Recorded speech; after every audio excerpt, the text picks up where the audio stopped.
Bonjour à tous, nous sommes à Vivatech 2019, c'est le salon international des startups de l'innovation, de l'open innovation, qu'on ne présente plus.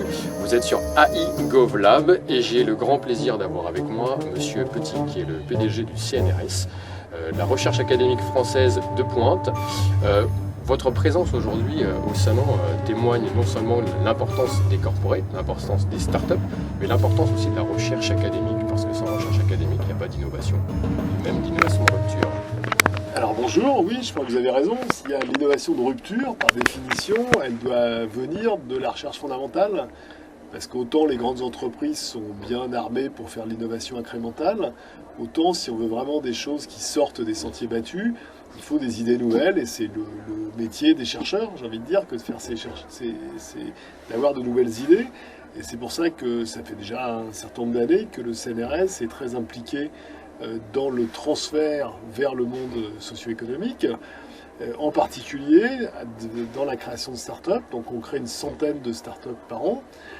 Donc le CNRS c'est gros, hein, donc il faut ramener ça à la taille du CNRS. Et pour nous, la présence à Vivatech était importante. C'est aussi une manière de bien sûr développer des relations avec l'écosystème, mais aussi de montrer ce que nous pouvons faire. Et pour les gens qui auront eu la chance d'aller sur le stand CNRS, nous avons sélectionné 8 de nos startups.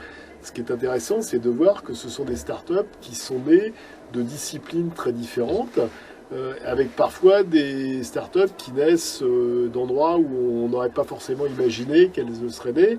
Par exemple, on a une start-up qui fait des produits de luxe, qui fait de la dorure. Donc en fait, c'est à base de techniques très sophistiquées, de dépôt de couches et de mélange de matériaux. On a une autre start-up qui fait de la réalité virtuelle sur des objets culturels, etc. Et donc aujourd'hui, ce qui est intéressant, c'est de voir que à peu près tous les domaines peuvent être l'origine de nouvelles idées et que ça puisse conduire à la création de start-up. Tout à fait, c'est vrai que on a tendance à voir la tech sous l'angle, le tropisme du digital, exclusivement du numérique. On va revenir dessus parce qu'effectivement sur AI GovLab on va en parler. Aujourd'hui, on est dans un contexte aussi particulier qui est celui des élections européennes. La recherche académique européenne, donc on le voit sous l'angle effectivement du prisme français, la recherche académique au niveau de l'Europe pour pouvoir avoir des leaders, pas uniquement sur les filières je dirais de rattrapage que sont les big tech, mais je dirais comme vous l'avez cité, l'innovation est partout, dans tous les secteurs, dans toutes les disciplines de l'ingénierie. Comment cette innovation de rupture au niveau européen peut-elle se développer, mieux se développer ? Alors je crois que vous avez raison, que la dimension européenne, c'est la bonne dimension. C'est-à-dire que souvent on se compare à l'Asie, à la Chine, aux États-Unis, on se rend compte que la France, c'est trop petit pour penser vraiment innovation de rupture et pour penser les bons niveaux de marché. Et donc c'est probablement au niveau européen qu'il faut réfléchir. L'Europe de la recherche, j'ai envie de dire, c'est plutôt une des Europes qui marche le mieux, grâce au programme 4 de recherche, de développement et technologie, les PCRDT. Et il y a un accent qui est mis, en partie dans le prochain programme cadre, sur l'innovation. Et je crois qu'effectivement, c'est vraiment important qu'on arrive à porter ces projets de création de start-up au niveau européen, international. Et je dois dire que nous, au niveau du CNRS, c'est vraiment le message qu'on fait passer aux porteurs, c'est de tout de suite penser au niveau international, que certains peuvent se dire on va d'abord regarder ce qu'on fait au niveau français et puis ensuite être capable d'aller voir ce qui se passe au niveau international. Je pense que c'est pas une bonne idée. Dès le départ. Je pense qu'il faut dès le départ penser international, parce qu'il peut y avoir aussi des opportunités. Là, parmi les startups qu'on a présentées aujourd'hui à Vivatech, il y a par exemple une start-up qui fait des sondes pour les artères.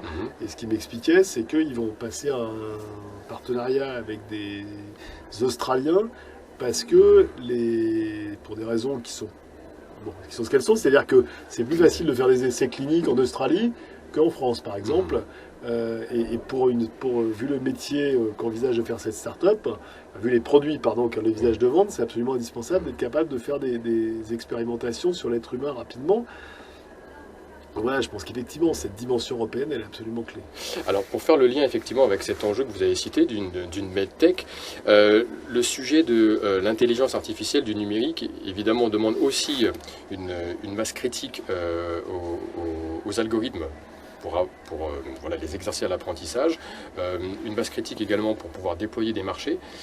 Cet enjeu aujourd'hui est capté par à la fois un marketing territorial, est capté par aussi un leadership institutionnel, par les corporates. La recherche académique, quel est son mot sur le sujet, sachant que les scientifiques sont aussi co-responsables des innovations qu'ils proposent et in fine qui trouveront leur marché. L'intelligence artificielle, pour nous, c'est absolument clé. D'une part, parce que j'ai envie de dire, on est producteur d'intelligence artificielle via des équipes qu'on peut avoir en maths, en informatique, mais on est aussi consommateur d'intelligence artificielle, parce que, par exemple, en chimie, on a besoin d'intelligence artificielle pour trouver des nouveaux matériaux et des nouvelles molécules. On a besoin d'intelligence artificielle pour réduire le coût de production d'un médicament, etc., etc. Mais une des particularités du CNRS, c'est aussi que nous avons en notre sein des équipes de sciences humaines et sociales.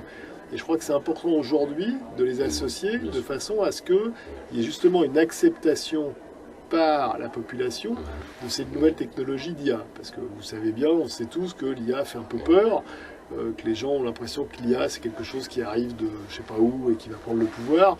Tout ça, c'est des fantasmes qui n'ont pas beaucoup de sens, parce qu'en fait, l'IA, elle est présente dans nos smartphones, elle est déjà là.